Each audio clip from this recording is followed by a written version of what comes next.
first leg. Let's hear from Ruben Amorim. He's been speaking to the BBC Simon Stone. They talk about Alejandro Garnacho, but first, the idea that he is going to need a lot of time to turn this team around. I'm not naive. I don't want to think that we need a lot of years to be competitive. I cannot think like that. I cannot manage that. It's not in me. That's why I'm putting pressure on myself, and I will not say that I need a lot of years. I'm not saying that we are going to win the title on the next year. I'm not crazy.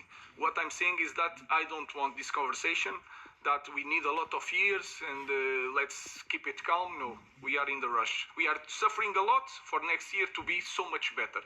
Try to bring one or two players, big players. I don't know. Sometimes big players for me is different from you. I don't know. When everybody says, and I have a lot of people saying that Sir Alex Ferguson took like 3-4 years to win something, is not possible nowadays. Any team nowadays in Premier League can win, but we are in Manchester United. No matter what the context, we need to be there with the best ones. So we will have to face a lot of adversity and a lot of big teams, more than in the past. Can you just assess Garnacho at the moment? He's obviously played a huge amount of games actually for a young player. Maybe he's not quite delivering what people want. No, I think he's doing the right things. Of course, he like any player in our team has to choose better, especially in the last third.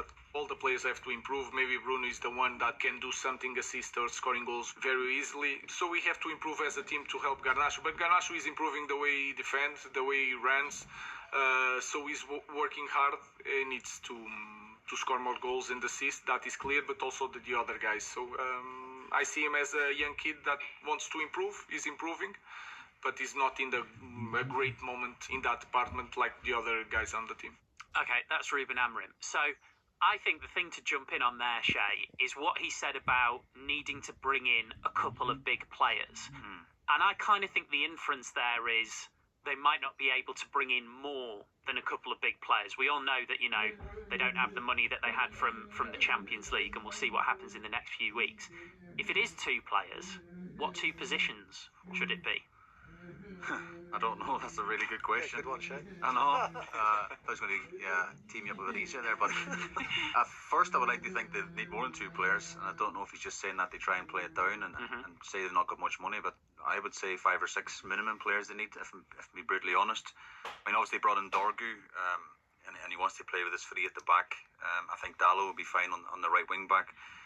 I mean, if you're looking at probably goals scored and stuff, I know Haaland is scored maybe a couple in the last few weeks, and people are saying maybe, but I just think they're crying out for a striker. I really do, a top striker. And it's interesting to say you might not think they're top players to the media, but he might have a few. I wonder what he meant by that. I think he might mean that the names he's going to bring in are not maybe, you talked before about De Bruyne, and the German League was ripping it up, but we were like in this, you called it an island thing, we didn't know much of what Kevin De Bruyne is doing. I think Ruben Amorim as well is obviously a really clever man, and he'll have a couple of diamonds across Europe that he thinks that he can improve and of course improve Manchester United. I don't really know. I think he could go through the whole team and look to improve and really do the spine of the team. I think the midfielders. But if you could only have okay, well I'll go with striker and a midfielder then, because I think Eriksen and Casemiro as well. Obviously we talk about fitness and legs in the midfield. I would probably go for a striker and a midfielder. Not a goalkeeper. Don't get me started. Phil? I think he's just being very clever. I think he now realises the more he says, the more people sort of listen and hold him to it. He'd like a fire sale. I think he would like to put everyone up for sale and get the best price for everyone. But if he goes on air and says, "Look, everyone's rubbish. Please buy my play," you're not going to get them. You're not going to get them sold, are you? So he's now being clever enough to say, "Look, we're doing a lot better, a little bit better. I can deal with everyone I've got. I'll be happy if I've got everyone, and I can just add a couple of additions."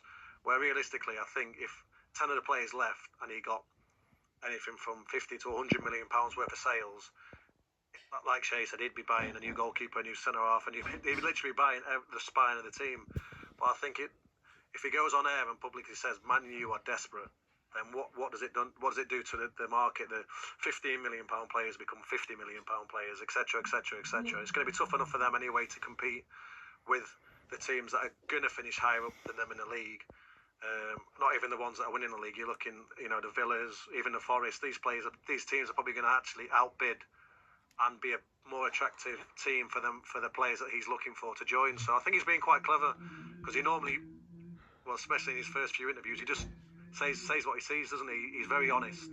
Whereas I think now he's been a bit more calculated. I think you're being quite clever. Do you know why? Why? You haven't answered the question. Yeah, two positions. What, two players? Two positions. Oh, two positions. Well, I'd say at the moment they are massively struggling in midfield. Yeah. And they haven't got a striker. Yeah. They've tried Xerxes,